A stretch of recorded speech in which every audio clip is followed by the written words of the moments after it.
So this last week it was raining in Southern California, but now it is clear skies and sunny and 75 degrees. So I guess winter's over.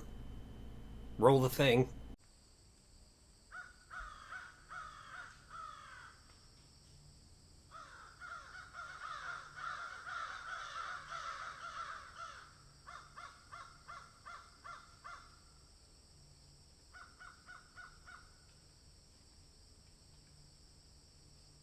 Hey guys, Sean here. So I've done a lot of videos where I did unboxings of subscription boxes that had Funko Pops in them. And so you've seen me pull out a whole bunch of different Funko Pops, like, oh, look at this one, look at this one. But something I've never actually done is talk about the Funko Pops that I just straight up bought myself instead of getting in a subscription box. Because there's actually a few Funko Pops that I have purchased because I like the property that they're from, and not because they were in a subscription box, be it the Marvel Collector's Core or the Star Wars Smuggler's Bounty or Loot Crates or Nerd Blocks. I believe those are the 4 subscription boxes I was previously subscribed to, but not anymore. So there's actually not a lot of series that I have bought Funko Pops for, so let's go ahead and take a look at what they are. First off is one that I have actually talked about on this channel and actually have shown these off, and that is Gwenpool. Now, if you don't know who Gwenpool is, I guess quick TLDR of it. Gwenpool is a Marvel Comics character that, so there was a monthly special thing that they did back when Spider-Gwen became like a big thing. Spider-Gwen, of course, now really well known because of the Spider-Man Into the Spider-Verse movie. So they did a bunch of comic book covers where they had various Gwen versions of characters, and one of them was on a Deadpool issue. They had a kind of female version of Deadpool, and people liked the image of that so much that they... Well, okay, no, it wasn't a female version of Deadpool. It was Gwen Stacy as Deadpool, because there actually is a female version of Deadpool, Lady Deadpool, but not whatever. And so they hired a writer to write these stories about this Gwenpool character, and that was Christopher Hastings, who I've talked about also. Here's an entire video all about Gwenpool. In fact, there might be 2 of them, so I'm going to do this long enough to where I can put 2 videos, because I'm pretty sure there's 2 videos about Gwenpool on here. That's good. Anyway, the Gwenpool comic ran for about 25 issues, I think, and then it got canceled, but now she is a member of the West Coast Avengers, and they made a bunch of pops for her, well, 4 to be precise. And so let's see, this is the first one. This is just the normal Gwenpool pop. Not really anything different about her. She's got her sword there, and yeah, so this is the Gwenpool pop. And then they did a Toys R Us exclusive one here where she has a gun and her cell phone because she's taking pictures with. Here's a picture of what Gwenpool actually looks like riding a motorcycle there. And then they did this one, which was exclusive to Comic-Con, and she's got a selfie stick and the gun. And then they also did a Walgreens exclusive one, which is this one here, where she's not wearing her mask. And then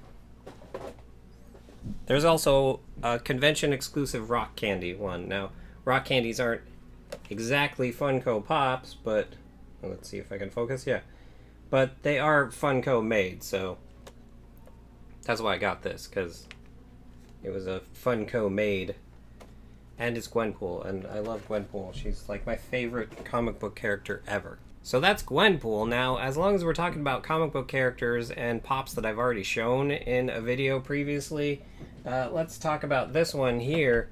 This is a Power Girl Funko Pop, but this one is signed by Carrie Keegan.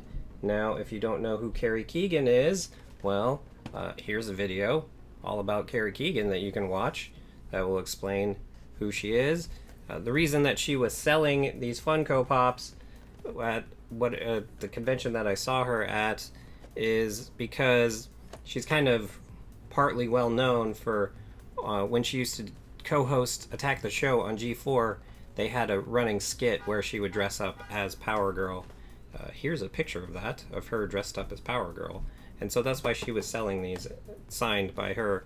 And she sells them on her website too. So that's why I have this one, is only because it's signed by her. And I bought it from her. Okay, so now let's get into ones that I haven't actually shown on a video before. So Disney used to have a block of afternoon TV shows during the weekdays called Disney Afternoon, where they had like 4 different shows that would run for the entirety of the history of Disney Afternoon. That sentence was very complicated and probably didn't need to sound like it did, but I'm going to leave it in anyway. So this is where DuckTales lived, and Rescue Rangers, and Tailspin, and my most favorite of all of the Disney Afternoon cartoons, Darkwing Duck. Now here you can see Darkwing Duck here. This is a Darkwing Duck Funko Pop. I would really like to take this to a convention sometime and have Jim Cummings sign it, because he was the voice of Darkwing Duck. And I do have a signed picture of Darkwing Duck by Jim Cummings, but I'd like to have this signed as well. So one of the things that happened on Darkwing Duck is there was another dimension where Darkwing Duck is evil, and so the Darkwing Duck from that dimension is known as Negaduck, and so here is a Negaduck Funko Pop, and as you can see, his color scheme is different than Darkwing Duck. Darkwing Duck is purple and gray, and Negaduck is red and yellow. Basically, it's just a cheap way for Funko to sell essentially the same Funko Pop, just painted differently. Oh, and speaking of that, there's an episode of Darkwing Duck where he gets bombarded with negative energy and he becomes Negatron, which is this one here. So this is Negatron, as you can see, also a convention exclusive, and it glows in the dark. Really? I don't think I've ever noticed that it glows in the dark. That's something I'm gonna have to check out sometime. But yeah, they did 3 times the same Funko Pop, just painted differently. Another of the main characters in Darkwing Duck is his adopted daughter, Gosalyn Mallard here, and she, of course, is very spunky and spitfirey. And the woman that did her voice unfortunately passed away a while ago. She did a lot of cartoon voices. She was Chucky on Rugrats and Dexter on Dexter's Laboratory, and she did the voice of Babe in Babe. And her name was Kristen Cavanaugh. And yeah, a few years ago she passed away. It was really sad, but yeah. So this is Gosalyn, and then he did have a sidekick who is actually known from another of the Disney Afternoon shows, which is DuckTales, and that is Launchpad McQuack here. And so I don't know if they ever made a DuckTales version of Launchpad McQuack Funko Pop, but here is the Darkwing Duck version of Launchpad McQuack. Because I didn't really care about DuckTales. Because as I said, Darkwing Duck was my favorite. Okay, next up, let's talk about my favorite movie of all time. So, from about the time I was 9, maybe 12, I don't know how old I was when I first saw it, up until about 2 years ago, well, let's check the actual timing here, so 2.5 years ago, my favorite movie was Spaceballs, because I saw it when I was 9, 10, 11, or 12, one of those, and I thought it was the funniest movie ever made, and I could still quote it pretty much front to back to this day. But in 2015, I saw a new movie that came out that it took me a while to accept it, but is now my most favorite movie of all time. And that is Mad Max Fury Road, because wow. Wow. I can't even begin to describe how amazing Mad Max Fury Road is. If you haven't seen it, see it. It's a spectacle, especially when you realize the special effects are pretty much all practical. And so here we have Mac Rockintansky. they don't actually, they never say his name in the movie, but so there's 4 Mad Max movies, 3 of which were made long ago, starring Mel Gibson, and then in 2015 they released a new one starring Tom Hardy, which is supposed to be in the same canon of the originals. It's basically like post-apocalyptic future where gasoline is like the most important resource in the world, and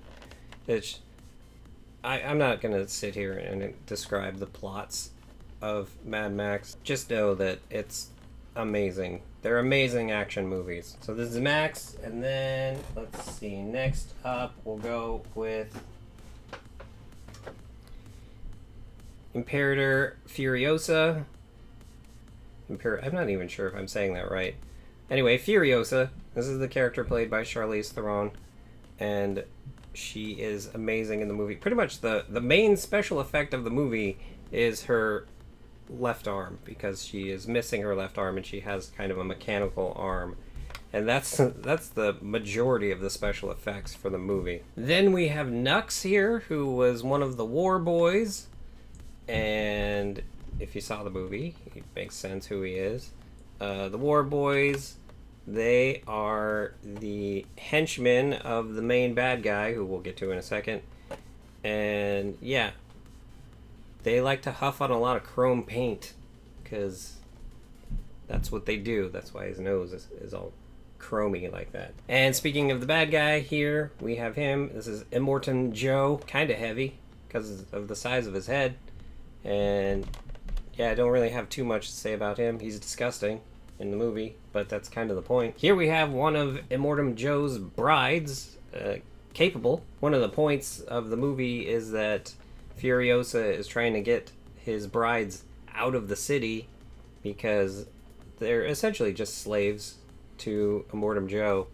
So she's one of the ones that gets out. And then we have the Valkyrie. This is one of the women that Furiosa is trying to get the brides to, is the Valkyrie. She's a real badass, as you can obviously see, because she has a gun. I don't know if that's what makes her a badass, but yeah, so if you've seen Mad Max Fury Road, you know who all these characters are. If you haven't, you're so confused right now. And then last, we have the character that is probably the most iconic visually from Mad Max Fury Road, and that is Coma Doof Warrior. He's essentially, like, in D&D terms, he is a straight-up bard. His entire job is to be on a giant truck that has huge speakers and play his double neck guitar that shoots fire out of it. And that is his entire job. And he is one of the most visually awesome looking characters in any movie ever. So yeah, as I said, if you haven't seen Mad Max Fury Road, I recommend seeing it. In fact, I should probably watch it again someday, because it's been a while since I've seen it. And now, lastly, let's talk about music. So I've gone on and on and on about my love of Lindsey Sterling on this channel. However, I mean, she hasn't always been my favorite, obviously, because she has only been around for so long. Now, who was my favorite before that? Well, there's this little-known metal band called Metallica. And so they recently made some Metallica Funko Pops. So here we have James Hetfield, who is, of course, the lead singer of Metallica and rhythm guitarist for Metallica, looking very much like his 80s style with the long hair. And then, of course, we have the drummer and co-founder of Metallica, Lars Ulrich here. Now, a lot of people, whenever Metallica does anything, they're like, you guys sold out. And I'm sure that when these came out, they were very much calling that they had sold out. But this is what I like about Metallica, is that they're this hardcore metal band, but they'll gladly just like, yeah, sure, that's awesome. Make Funko Pops of us. That's really cool. And then next up, we have Kirk Hammett, who is the lead guitarist of Metallica and has been since not too long after they were formed, because originally when they formed, their lead guitarist was Dave Mustaine, who is the lead guitarist and singer of Megadeth, but they had a lot of problems with him, so they kicked him out of the band. and then he went and formed Megadeth, and Kirk Hammett became their lead guitarist, and so here he is looking. Actually, he does still look like this today, although with a lot more gray in his hair than is shown here. And then lastly, we have the, well, current bass player for Metallica, who is Robert Trujillo. He joined the band in the early 2000s when there was a falling out with the longtime bass player, Jason Newsted, over, like, creative differences and stuff. There's a really great documentary called Some Kind of Monster that basically chronicles the entire history of not only just Metallica, but like what happened between Jason Newsted, and even they talked to Dave Mustaine in there too. It's a really great documentary, and it chronicles them making arguably their worst album, Saint Anger, but it's a very fascinating documentary. So here, Robert Trujillo representing the bass. And then they recently released this one. This is the Lady Justice. So their album cover for Justice for All, here, I'll just show you there, which is their second or third album, I can't exactly remember, has Lady Justice on it. So they released this Metallica version of Lady Justice Funko Pop. Now I do have a few more, but those are all at work on my desk because they are based on properties that my company has made. So I can't really show those here because of, I don't know why, but I generally don't talk about where I work and all that. So those will be staying, of course, on my desk at work, and I won't be showing those here. And then also, I completely forgot that I have one right here that, as I lean into the microphone and probably get really loud. So they've made a bunch of different Deadpool Funko Pops, but I got this one specifically because I have had this image of Deadpool, well, Ryan Reynolds as Deadpool, laying in the famous Burt Reynolds Playgirl pose ever since this image first came out. I've had it as my lock screen on my phone, and so that's why I got this one. So that's what this is, Deadpool in the famous Burt Reynolds Playgirl pose. So I liked that one, so I got that one, and it sits on my desk at all times right here. But anyway, those are the Funko Pops that I purchased. I did this video because I had zero ideas. I literally had no idea what to do about 48 minutes ago when I started making this video. I was like, I don't have any clue. And I looked around the room and I saw all the Funko Pops up there, and I'm like, you know, I've never done a video about the ones that I've purchased, so I will. So next week when I'm in this predicament, I have no idea what I'm gonna do, because that was probably the last possible video I could have made where I was like, I'll look around the room and find something to talk about. So that'll be fun. Anyway, let me know in the comments down below if you've ever bought a Funko Pop, which one you've bought, what series you wish they'd make Funko Pops out of. I mean, at this point, there's very few series they haven't made Funko Pops. I mean, there's literally Golden Girls Funko Pops. So I can't. Well, okay. So they've. If I had a dream Funko Pop line that they would make, of course, a Night Court one would be awesome because I love Night Court so much. The aforementioned Spaceballs, if they did Spaceballs Funko Pops, that'd be great. Yeah, I can't think of very many others. Of course, if they made a Lindsey Sterling Funko Pop, that'd be fantastic. Or just started making various YouTuber Funko Pop. I'd love a Grace Helbig Funko Pop. That'd be great, but I don't see that ever happening. But yeah, let me know in the comments down below if you've ever bought a Funko Pop and what it was of, or if there's a series that you wish they would make. And while you're down there, if you like this video, go ahead and hit the like button, and if you'd like to see more of the crazy crap that goes on around here, go ahead and hit the subscribe button. And if you'd like to help support the crazy crap that goes on around here, go ahead and hit up my Patreon, links in the description. And with that, have a good however long it is until you watch my next video.